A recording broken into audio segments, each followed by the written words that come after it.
Hey guys, title of this live is a doctor, racism, and a beautiful message, and a cigarette, all tied into one. So what I want to talk about is, the first thing is I was having a chat to a doctor yesterday and at Uriara Crossing, and she was talking about how what was happening at the moment for her, and she's not very busy and that sort of thing. She's a GP. And then we sort of got down to talking about what the real problem is in the world, and she 100% agreed with me, which is health and well-being. If it's educated, we would be in a better. The system would be much better.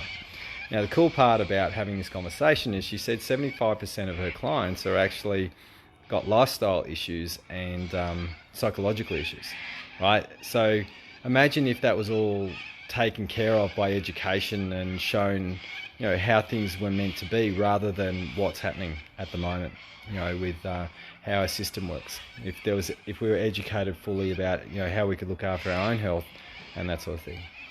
Then I was having a chat to the partner, and the reason why the second part of this is about racism is I was having a really cool chat to him about lots of things, stuff that we're just talking. He's one of those guys, when you see those people, Stephen Young, you're actually one of those people that you go, oh my god, I gotta talk to that person, because he was just so open, big smile on his face. Our kids were playing, and hanging out, and it was really cool because the doctor. The doctor was the wife, and he was the stay-at-home dad, and and we were having a really good chat, and he was from England. I was like, oh, you're a Pommy. We were having a chat about England and that sort of thing. And then my dad came up and said, oh, where are you from? And he said, oh, I'm originally from Somalia.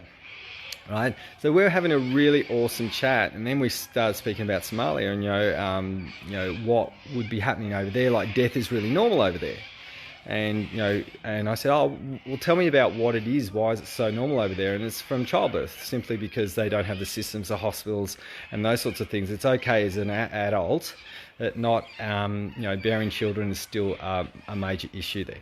The most interesting thing is there was no racism at all. We were talking about information, having a great chat, and it was an amazing conversational piece. And we were talking about lots and lots of things. We sort of brought up, one of my best mates was black from school. I'm not allowed to say black, apparently, and this guy's a black man, and we were chatting about that just openly and candidly, rather than having to hide what rules and things we're allowed to say to each other, which is starting to get worse and worse and worse. Then I get a beautiful message from a lovely man, giving me some information about, how to go about some things at the moment. He's such a beautiful human. Happens to be an Indian guy who's a mate of mine. And it's really cool to actually, we left, love you, mate. All of this beautiful web of connected conversations that I had yesterday and today with people that I didn't know and people that I do know. And then we're walking up around our area, and then there's the guy with the cigarette. Right? And the guy with the cigarette was so desperate to put his mask on, right? So desperate to put his mask on, he didn't know what to do, because he had the mask in his hand. He was trying to put the mask on to make sure that he would be safe from us while he was killing himself from a cigarette.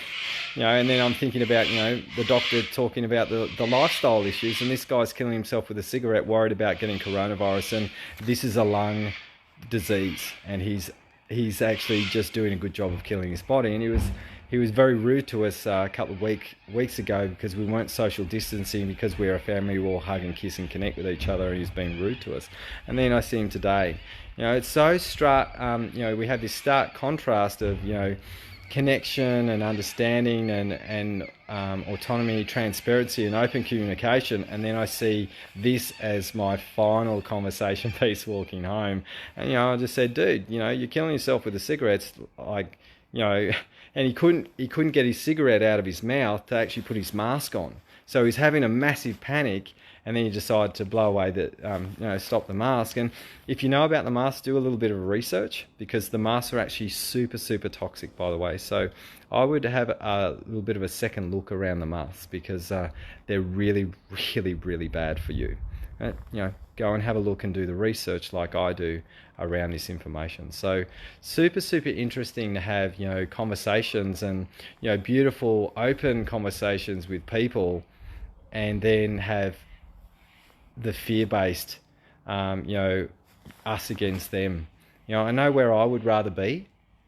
I don't want to be in a life, living a life where it's us against them and it's you against me. I believe in this, so I have to fight you.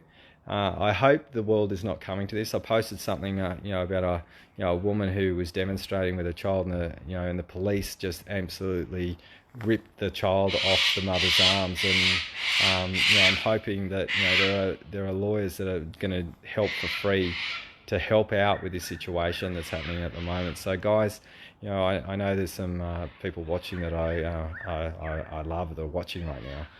I just hope that that we can live in a society where we can be kind to each other again, because this virus is actually bringing out the worst in a lot of people, and it really comes down to who you are.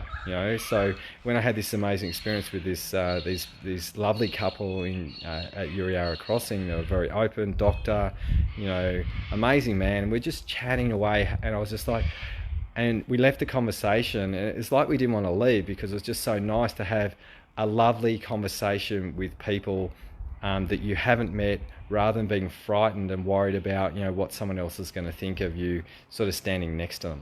Anyway, I'd love some comments. Tell me what you think about what I've posted here, because I'm finding this coronavirus and everything that's happening very, very interesting, with the way that we are projecting on each other instead of connecting with each other. I've seen some meltdowns online while teaching. People are melting down. It's the coronavirus is not the issue. It's actually people completely melting down on their stuff and not knowing what to do with it, because we have to face it right now, regardless of whether you believe the coronavirus is what it is or not. So, love some comments. Let me know what you think. All right, see ya.